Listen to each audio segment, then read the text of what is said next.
Guys goal in life channel में आपका स्वागत है। मैं एसके सिंह आज टॉपिक लेके आऊं फ्लेक्सी कैप फंड पर। तो एक्चुअली ये फ्लेक्सी कैप फंड होता क्या है। ओके, तो आज इस वीडियो के बारे में जानेंगे। उससे पहले गाइस मैं बताना चाहता हूं कि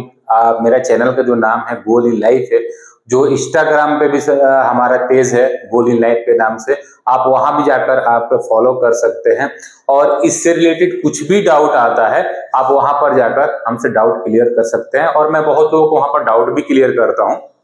तो काइंडली गाइस, जो भी वीडियो में आपको किसी तरह का डाउट आता है म्यूचुअल फंड के लेके या किसी तरह का कोई टॉपिक के लेके अगर आपको डाउट आता है तो काइंडली आप वहां पर मैसेज कीजिए। वहां पर हम आपको जरूर कोशिश करेंगे कि आपका जो भी डाउट रहेगा उसको क्लियर करने के लिए। और गाइस, मैं आपको ये भी बताना चाहूंगा कि हमारे जो गोल इन लाइफ चैनल का जो यूट्यूब चैनल है उसमें मैंने सीरीज जो स्टार्ट की है, उसमें आप जो हमारे जितने भी बिगिनर्स है वो बिगिनर्स के लिए काफी इंपॉर्टेंट वहां पर वीडियो है, जो यूजफुल वीडियो है, जो वहां पर आप जाकर आप वीडियो को देख सकते हैं और उससे रिलेटेड कुछ भी आपको डाउट और इशू आता है आप हमसे पूछ सकते हैं। और आपका हम कोशिश करेंगे कि ज्यादा से ज्यादा आपका जो भी डाउट रहेगा आज क्लियर करने के लिए। तो गाइस, आज जो हमने टॉपिक लेके आए हैं वो फ्लेक्सी कैप म्यूचुअल फंड। तो गाइस, जैसा कि मैंने लास्ट वीडियो में आपको मैंने ये बताया था कि सीप क्या होता है, ठीक है, सीप कैसे किया जाता है, म्यूचुअल फंड अंदर में एसआईपी कैसे किया जाता है। तो बहुत सारे हमारे व्यूअर्स भी हैं और बहुत सारे ऐसे जो हमारे दर्शक है जो मुझे कमेंट्स भी कर रहे थे कि सर आपने तो बता दिया कि मुझे इस सीप होता क्या है, सीप और कहाँ कहाँ पर किया जा सकता है म्यूचुअल फंड के अंदर में भी। तो बहुत सारे पूछ रहे थे कि सर मैं कौन सा चूज करूं और कौन सा मैं फंड चूज करूं, मुझे समझ में नहीं आ रहा। क्योंकि आप जैसे भी म्यूचुअल फंड आप बाई करने के लिए जाते हैं तो वहां पर बहुत सारे फंड आता है, जैसे फ्लेक्सी कैप फंड आता है, लार्ज कैप आता है, मिड कैप आता है, हाइब्रिड फंड आता है। तो बहुत सारे फंड आते हैं जहां पर आप कंफ्यूज भी रहते हो। और बहुत सारे ऐसे भी लोगों का जो डाउट रहता है, मेरे से बहुत सारे लोग ऐसे भी पूछ रहे थे क्वेश्चन कि सर मैंने किसी और से पूछ के और किसी से जानकारी लेके नॉर्मली देख के तो बंदा फ्लेक्सी कैप फंड में मैं इन्वेस्ट कर रहा है तो मैं भी जाके फ्लेक्सी कैप फंड में जाके इन्वेस्ट कर देता हूं। तो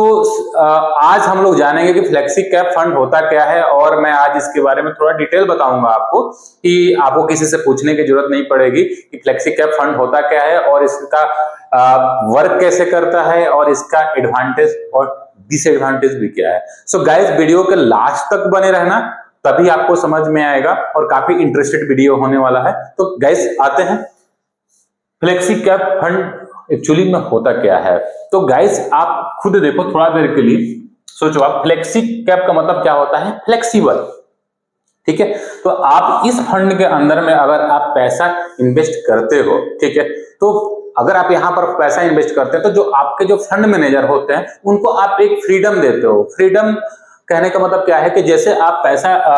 उनको आप देते हो इन्वेस्ट करने के लिए, आप जो पैसा म्यूचुअल फंड में डालते हो फ्लेक्सी कैप फंड में, तो वहां का जो फंड मैनेजर होता है उनको एक फ्रीडम दिया जाता है कि भाई आप किसी भी इक्विटी के अंदर में आपको जहां पर जैसे स्मॉल कैप, मिड कैप और लार्ज कैप आता है, वहां पर कहीं पर जाकर आप पैसा को अपने अकॉर्डिंग आप मैनेज कर सकते हो। मतलब कहने का मतलब कि उनको एक फ्रीडम दिया जाता है, ठीक है। तो आज हम लोग समझेंगे कि फ्लेक्सी कैप फंड में होता क्या है और कैसे ये वर्क करता है। तो गाइज,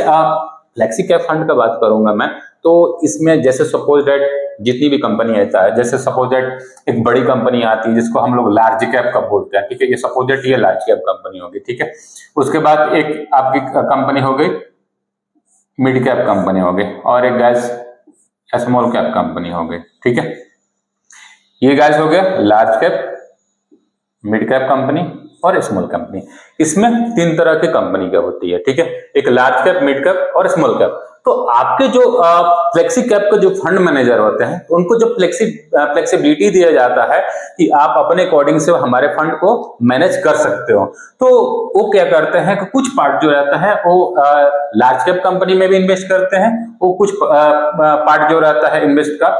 अमाउंट का आपका मिड कैप में भी कर सकते हैं और स्मॉल कैप में भी कर सकते हैं, क्योंकि वो अपने अकॉर्डिंग देखते हैं कि हमारा जो फंड है वो आगे चल के सुरक्षित भी रहे, एक अच्छा रिटर्न भी दे। अगर मार्केट काफी ज्यादा भी गिरता है तो वो अपने फंड को स्विच भी कर सकते हैं, मतलब लार्ज कैप से मिड कैप में भी कर सकते हैं यहाँ से, और मिड कैप से स्मॉल कैप में भी बढ़ा सकते हैं। अगर किसी को ग्रोथ ज्यादा चाहिए या उस फंड में ग्रोथ ज्यादा उनको बढ़ा के देना है तो वो लार्ज कैप से स्मॉल कैप और मिड कैप में भी फंड को इंक्रीज कर सकते हैं। मतलब उनके पास में पूरा ये पावर होता है कि अपने फंड को अपने तरीके से किसी में भी मैनेज कर सकते हैं। तो आज गाइस हम लोग जानते हैं कि लार्ज कैप कंपनी जो होती है अब क्या होती है। ठीक है, आज हम इसका थोड़ा डिफरेंस भी जान लेते हैं कि लार्ज कैप और मिड कैप और स्मॉल कैप की डिफरेंस क्या होती है। ठीक है, तो आपको भी गाइस आई थिंक पता होगा या मे भी नहीं भी पता होगा, तो थोड़ा जान लेते हैं डिटेल में। सपोज दैट ये लार्ज कैप कंपनी होगी। ठीक है, तो लार्ज कैप कंपनी जो होती है स्टार्टिंग की 100 कंपनी, ठीक है, आप मैं बोल सकता हूं 0 to 100, top 100 company, top 100 company जो होती है वो लार्ज कैप कंपनी आती है। ठीक है, और जो मिड कैप कंपनी के जो अंदर में आते हैं मिड कैप आता है आपका 101 से 250 कंपनी, ये आपका मिड कैप के अंदर में आता है। और इसको स्मॉल कैप के अंदर में क्या होता है गाइस, तो 251 से जो भी आपकी कंपनी है, बहुत सारे कंपनी है स्मॉल कैप में, बहुत सारे कंपनी है जो ये स्मॉल कैप के अंदर में आते हैं। जहां पर इक्विटी में अगर देखा जाए कि अगर कभी कभी मार्केट कभी कभी ज्यादा गिरता है, ठीक है, कभी कभी मार्केट बैड सिचुएशन में जाता है, तो लार्ज कैप में तो ज्यादा मतलब आपको असर नहीं देखने को मिलता है, लेकिन मिड कैप में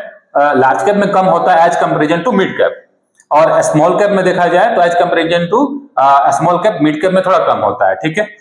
तो यहां पर एक चीज हमें क्या बेनिफिट मिलता है कि जो आपके फंड मैनेजर है, ठीक है, वो यहां पर जाकर किसी भी कंपनी के अंदर में अपने अकॉर्डिंग पैसा का जो है इन्वेस्ट कर सकते हैं। तो आपको भी पता है कि एक रूल के अकॉर्डिंग, एक सेबी के भी गाइडलाइन के अकॉर्डिंग, ठीक है, इक्विटी के अंदर में लार्ज कैप के अंदर में केवल 80% जो है आपका इन्वेस्टमेंट किया जाता है, और मिड कैप में 65% के अकॉर्डिंग आपका इन्वेस्ट किया जाता है, और स्मॉल कैप का भी अंदर में 65% के अकॉर्डिंग इन्वेस्ट किया जाता है। ठीक है, तो आपके जो फंड मैनेजर होते हैं, कुछ फंड क्या करते हैं लार्ज कैप में भी डालते हैं, कुछ फंड क्या करते हैं मिड कैप में भी डाल सकते हैं, बट 65% के अकॉर्डिंग ही डाल सकते हैं, और कुछ फंड जो रहता है स्मॉल कैप में भी डालते हैं। ठीक है, बट वही अगर म्यूचुअल फंड के तहत जाएंगे आप, ठीक है, तो यहां पर जो सेबी का गाइडलाइन है, सेबी का जो रूल है, ओके, सेबी का जो रूल है वो ओनली 65% ही पैसा जो है किसी भी इक्विटी के अंदर में इन्वेस्ट कर सकते हैं। ठीक है, ओनली 65% जो रहता है वो इन्वेस्ट कर सकते हैं, वो सेबी के अकॉर्डिंग होता है। तो यहां पर जो आपके फंड मैनेजर होते हैं गाइस, वो बाजार के अकॉर्डिंग, वो मार्केट के सिचुएशन के अकॉर्डिंग, आपको लॉन्ग टर्म के अकॉर्डिंग वो अपने फंड को वो स्विच कर सकते हैं इक्विटी के अंदर में। कभी आपको चाहिए ज्यादा ग्रोथ, तो ग्रोथ के अकॉर्डिंग वो मिड कैप में भी कर सकते हैं, स्मॉल कैप में भी कर सकते हैं। अगर उनको लग रहा है कि नहीं मार्केट ज्यादा गिरने वाला है, तो वो अपने फंड को लार्ज कैप में भी वो इन्वेस्ट कर सकते हैं। तो गाइज यहां तक मुझे लगता है कि आपको समझ में आ गया होगा कि लार्ज कैप, मिड कैप और स्मॉल कैप होता क्या है, और आपका फ्लेक्सी कैप के अंदर में ये वर्क कैसे करता है। ठीक है, अब इसके बाद गाइज जानेंगे कि इसका एडवांटेज और डिसएडवांटेज क्या है।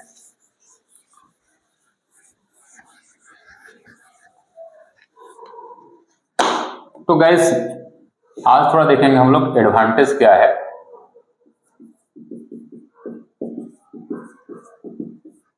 और इसका डिसएडवांटेज क्या है।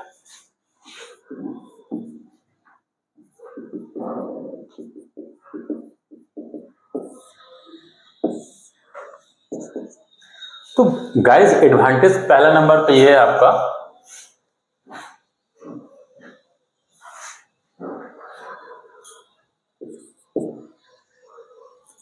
पहला इसका गाइज इसमें एडवांटेज क्या है, तो एडवांटेज इसका ये है कि सपोज डेट पहला नंबर तो आपको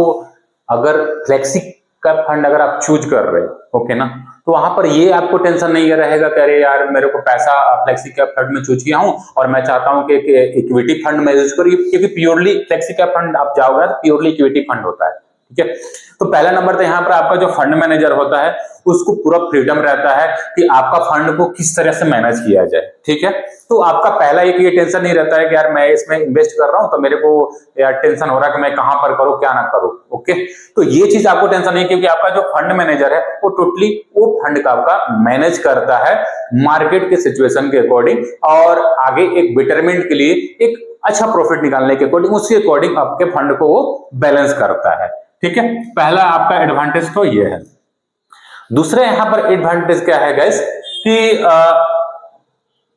इसके अंदर में आप जब भी फंड चूज करने जाते हो तो सपोज दैट आपके पास तो नॉर्मल अगर आप 1000 रुपीज या 500 रुपीज आप अगर आप इन्वेस्ट करना चाहते हो तो फ्लेक्सी कैप में ये बेटर है, ठीक है। बट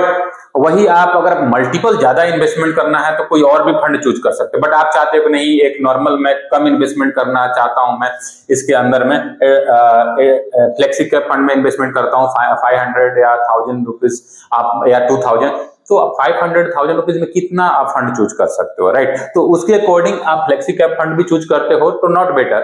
बैड, ये बैड नहीं है, ठीक है। तो यहाँ पर आपके ये भी एक एडवांटेज है कि आपको एक कम इन्वेस्टमेंट भी आप चूज कर रहे हो तो उसके लिए अगर आपके चल के आपको एक अच्छा यहाँ पर रिटर्न मिलने की संभावना होती है, ठीक है।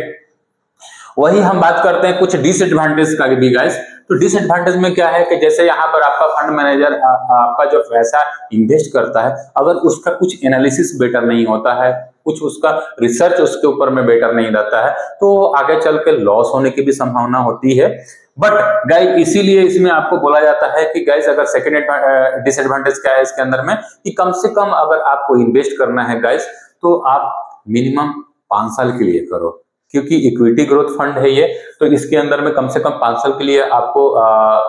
इन्वेस्ट करना चाहिए, तो आगे चल के आपको रिटर्न मिलने की एक अच्छा संभावना होती है, ठीक है गाइज। तो आई थिंक गाइज मुझे लगता है कि आपको समझ में आ गया होगा कि एडवांटेज और डिसएडवांटेज भी क्या है और कैसे वर्क करता है। तो गाइज मैं फिर से एक बार बता देता हूं कि फ्लेक्सी कैप फंड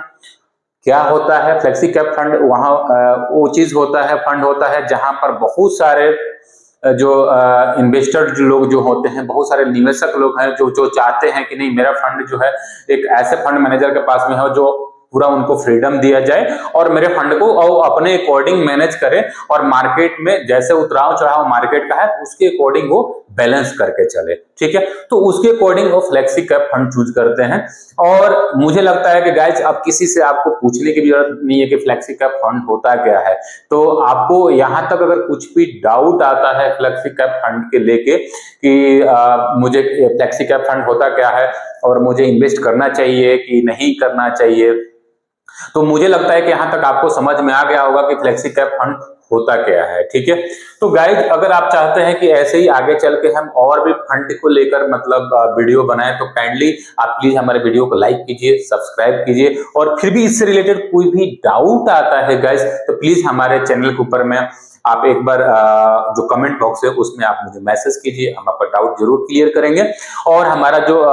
इंस्टाग्राम का पेज है उसके ऊपर में भी आप मैसेज करते हैं, हमें कमेंट बॉक्स में मैसेज करते हैं तो हम वहां भी आपका डाउट को जरूर क्लियर करेंगे। सो गाइज इससे रिलेटेड कुछ भी डाउट है तो आप प्लीज हमें मैसेज कीजिए, और गाइज प्लीज इसको शेयर करना ना भूलें, क्योंकि गाइज बहुत लोग को ये समझ में नहीं आता है कि फ्लेक्सी कैप फंड होता क्या है, और जैसे वो चूज करने जाते हैं तो कुछ और भी फंड चूज कर लेते हैं और वो समझ में नहीं पाते हैं कि डिफरेंस क्या है फ्लेक्सी कैप फंड का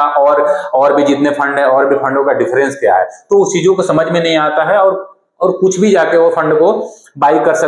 कर लेते हैं, जो उनको बाद में समझ में आता है यार मैंने तो ये गलती कर बैठी है, ठीक है। तो गाइस प्लीज इस चीजों को समझें और प्लीज हमें लाइक कीजिए और सब्सक्राइब कीजिए, और चाहते हैं कि आप ऐसे ही हम और वीडियो लेकर आए और ऐसे ही यूजफुल कंटेंट वीडियो लेकर आए तो प्लीज इस वीडियो को शेयर कीजिए कि और भी लोगों के पास पहुंचे और बिगिनर्स लोगों के पास पहुंचे और हमें